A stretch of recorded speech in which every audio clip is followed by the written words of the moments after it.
You might not think about oil and natural gas, but it's a big part of your daily routine. From the soap you use to your toothpaste, even your bed sheets. More than 6,000 everyday products are made using oil and natural gas. Companies like Energy Transfer work behind the scenes, safely transporting these resources across the country through a network of underground pipelines. Learn more at ittakesenergy.com.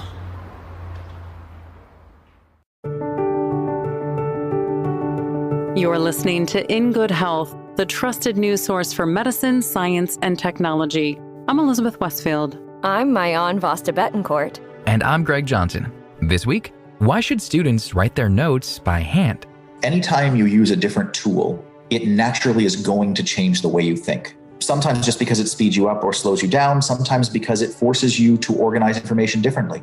But first, the filmmaker who's unearthing decades of crimes against children. We're at a precipice right now with Epstein where you could either see actual justice done here, and for the first time in American history, this can go the right way, or it can be forgotten. All that and more this week on In Good Health. Who helps America go farther, fly higher, dream even bigger? People do. Since 1879, our people have been more than a source of energy. They've been a source of progress. Today, that same progress is helping deliver record U.S. energy production, fueling the workers, the makers, the boundary pushers, and risk takers who spark the breakthroughs that move America forward. Learn more about what our people do at chevron.com/USA 250.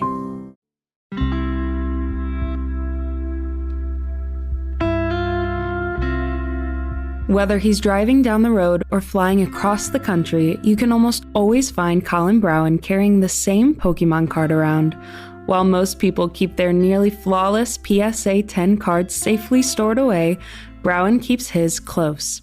Though he has stacks of them back at home, this one holds a completely different value than which characters on the front.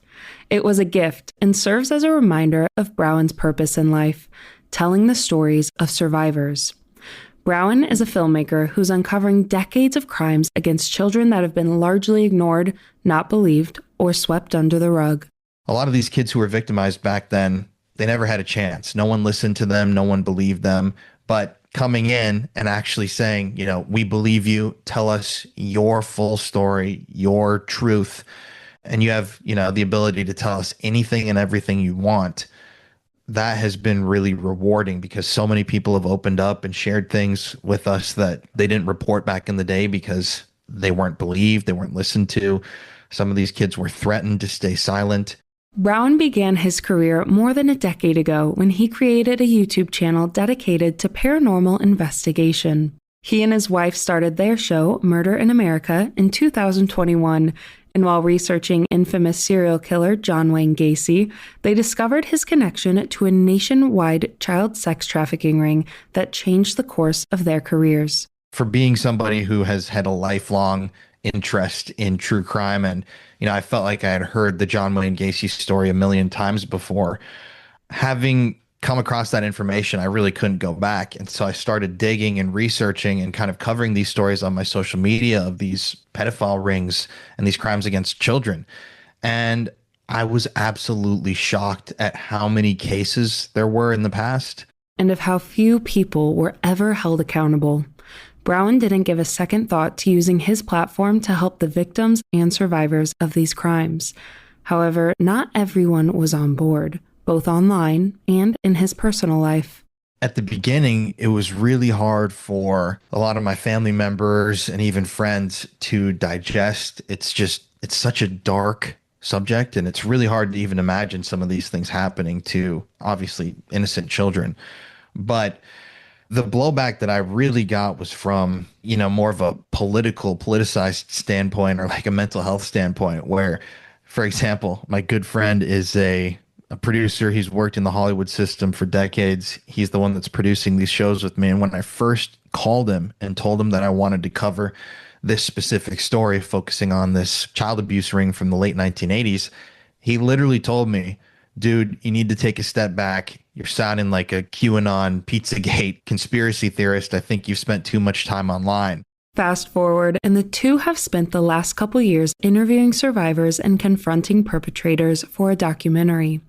Browen feels like the widespread coverage of the Epstein files has made Americans more aware, and hopes this awareness leads to more justice. It's a lot easier now for people to kind of understand that this has happened many, many times in many different countries, and there's usually the same result. The perpetrators either aren't convicted of anything, they escape, or they die a free man, because usually it's a man. It's devastating work.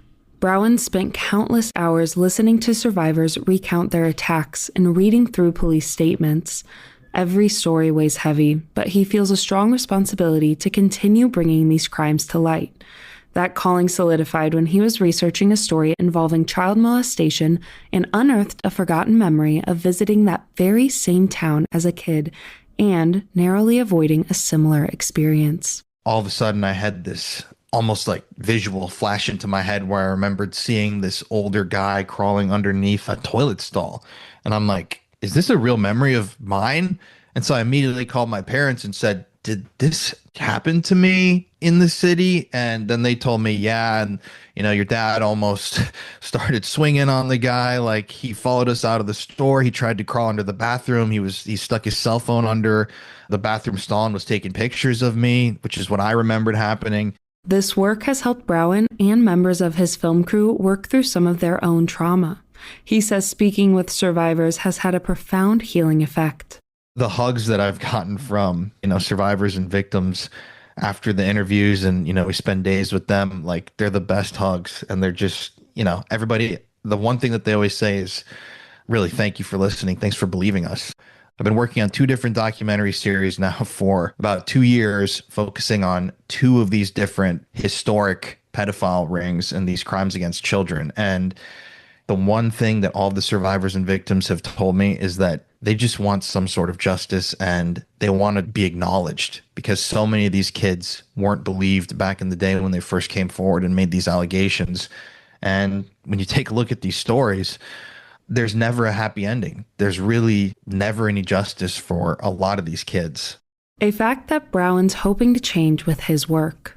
It feels really good to be able to use my platforms to spread a message, not only of hope and resilience, but also hopefully a message to people that we can't allow these things to continue happening. I mean, we're at a precipice right now with Epstein where you could either see actual justice done here, and for the first time in American history, this can go the right way, or it can be forgotten. Unfortunately, many cases fall into the latter category. The inaction and lack of accountability is what Browen says is the most frustrating part of this work. You can read these files for yourself. You can interview the survivors like I have. You can visit the locations where this abuse occurred, and you can see for yourself that these things were happening. But to actually sit there and read or find out, some other way that none of these guys were ever held accountable, that definitely weighs heavy on a person's mind. A lot of these perpetrators are dead. Many of them escaped.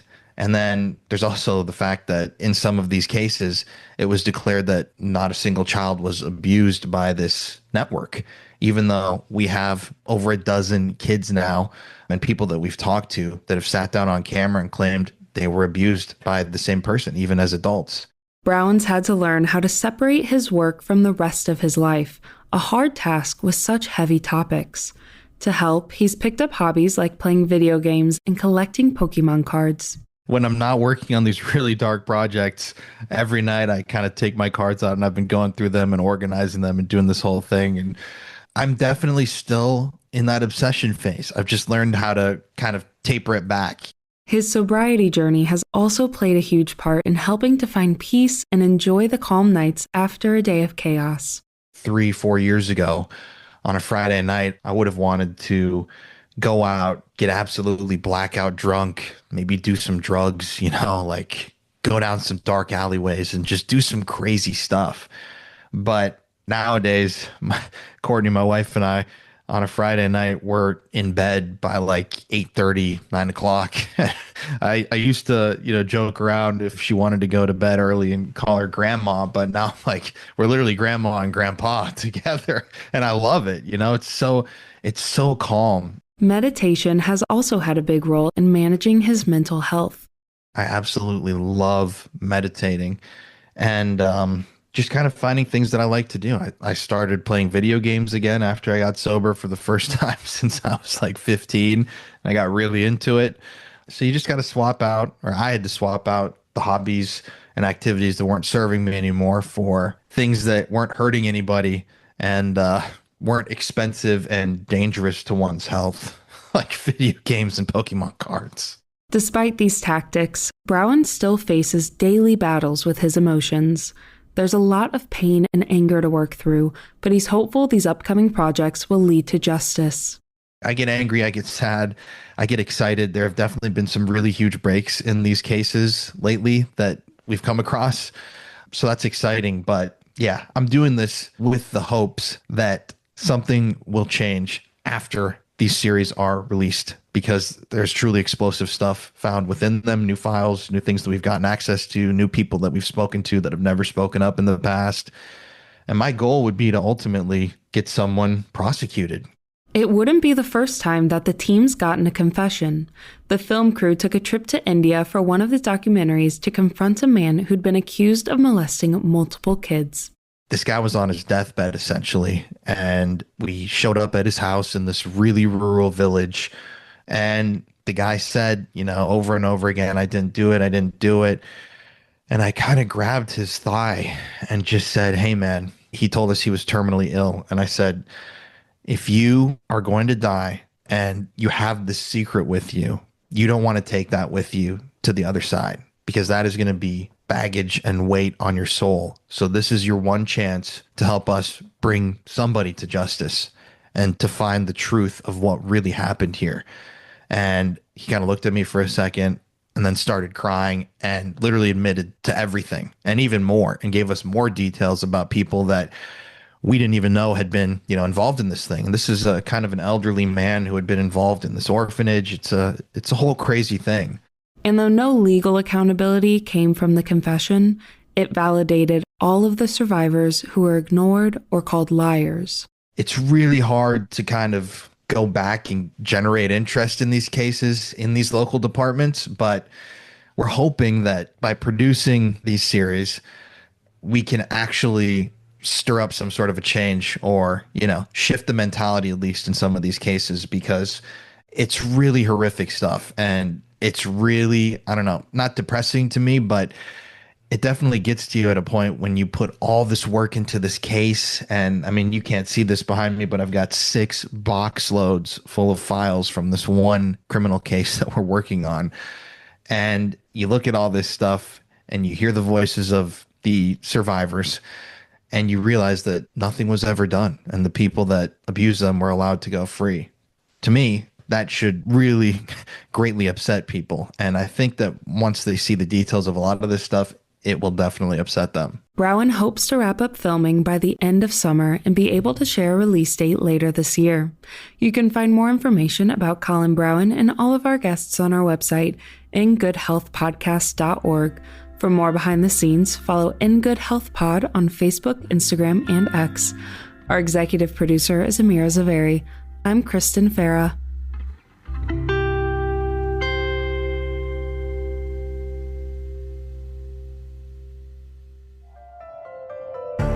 Coming up, is handwriting obsolete or a necessary skill? When In Good Health returns. Each week on the Viewpoints Radio podcast, you'll hear from our leading experts on an important topic within education, history, society, psychology, and more. It doesn't stop young people from engaging in social media or engaging in online activity. All it does is push what we already know is happening to a location that we can't monitor as quickly and clearly. Viewpoints Radio podcast is produced by our team of award-winning journalists. Subscribe today by searching Viewpoints Radio wherever you listen to podcasts.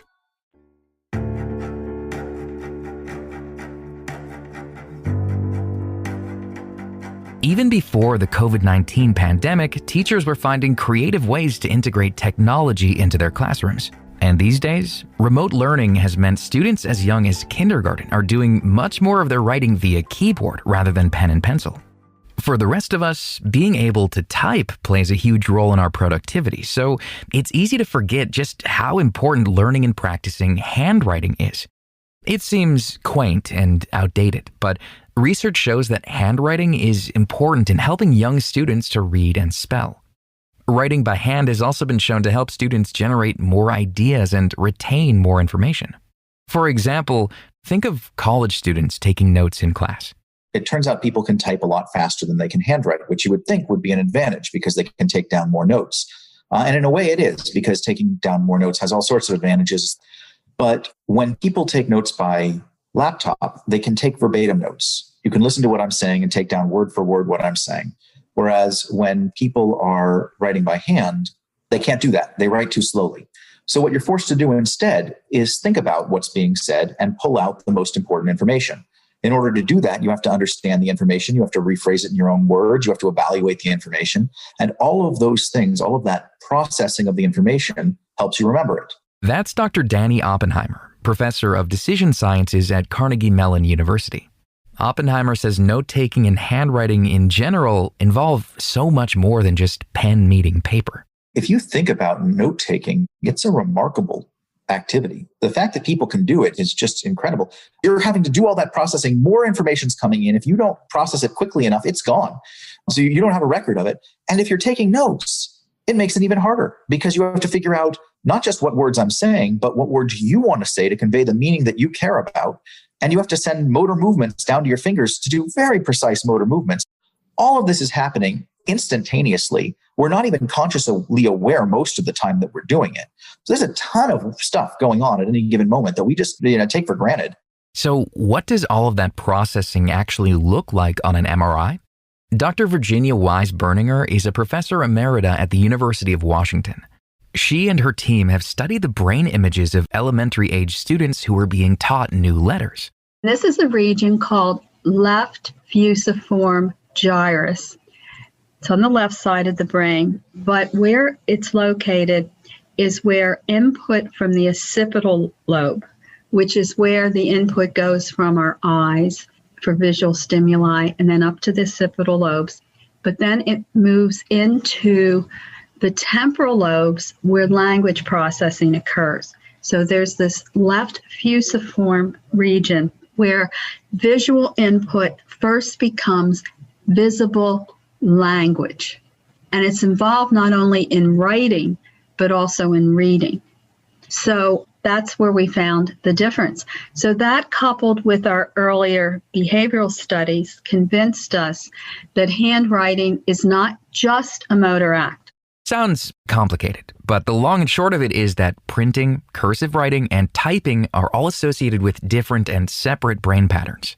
When the students were asked to write by hand, they consistently produced more words more quickly than they did on the keyboard. They also expressed new ideas. And even more surprising, the results have to do with cursive writing. Lo and behold, the cursive handwriting was the best predictor of spelling and rate of composing, what's called compositional fluency. Much better than the manuscript handwriting, the printing. And this is grades 4 through 7, and much better than the typing. So we thought some about this, and then we went, aha, this makes sense, because with cursive writing, each of the letters has a link that links the letter to the next letter in the word, has connecting strokes. This helps children integrate all the letters in a word so they have a word unit, a spelled word. That's especially true for grade schoolers. Berninger's studies show that the older a student gets, the more value they get from typing. She suspects that has to do with a more mature brain, especially what are called fiber tracts, which have to do with motor and sensory signals. As we looked at our data, because we were following these children, grades 4, 5, 6, and 7, we realized that beginning grades 6 to 7, there was a greater contribution of typing to different writing skills than we had observed earlier, even though the cursive was still making more of a contribution for spelling and composing. Both Berninger and Oppenheimer say that the positives about handwriting are clear. But obviously, computers aren't going away. They're a valuable educational tool too. I think there's some creative things, and I certainly hope as we go back to in-person learning, that instruction will cover both handwriting, manuscript and cursive, and use of computers. And I want to emphasize computer tools. There's not only keyboard, but a number of our studies involved the stylus on the pad of an iPad and how to use a mouse, that kind of thing. Whether we're at home or we're in the classroom, the kids are going to need both. They're going to have to know how to use pens and pencils to do handwriting, but also how to use not only keyboards, but other computer tools. Oppenheimer says that it's more about the type of thinking a student is doing rather than the specific motor movements they're using. A lot of people are surprised to learn that I require laptops in my classroom, given that I'm one of the people who has shown that laptops can have a deleterious effect on learning. But I don't let my students use the laptops all the time. Every single lesson that I give them is designed sometimes to use laptops because laptops are better, and sometimes not for the places where laptops are worse. There's no easy, simple solution where it's just X is better. Anytime you use a different tool, it naturally is going to change the way you think. It's going to affect the way you process information. Sometimes just because it speeds you up or slows you down, sometimes because it forces you to organize information differently. But the thing is there's a zillion online tools. All of them are different. All of them have different affordances. And it's going to take a lot of deliberative thought to develop lessons and educational plans to take advantage of that and make sure that the students are learning the way we want them to. You can find more information about Dr. Danny Oppenheimer, Dr. Virginia Wise Berninger, and all of our guests on our website, ingoodhealthpodcast.org. For more behind the scenes, follow In Good Health Pod on Facebook, Instagram, and X. This segment originally aired April 2021 and was written by Libby Foster. Our lead producer is Kristen Farah. Our production manager is Jason Dickey. I'm Greg Johnson. In Good Health returns in just a moment. Medical notes this week. Has the modern lifestyle changed how our bodies process hormones? New research has identified specific gut bacteria and enzymes that regulate the circulation of estrogen throughout the body. When these microbial communities are disrupted, it can lead to excess hormone levels linked to breast and endometrial cancers. The study found that people in industrial societies and formula-fed babies have a greater capacity to recycle discarded estrogen.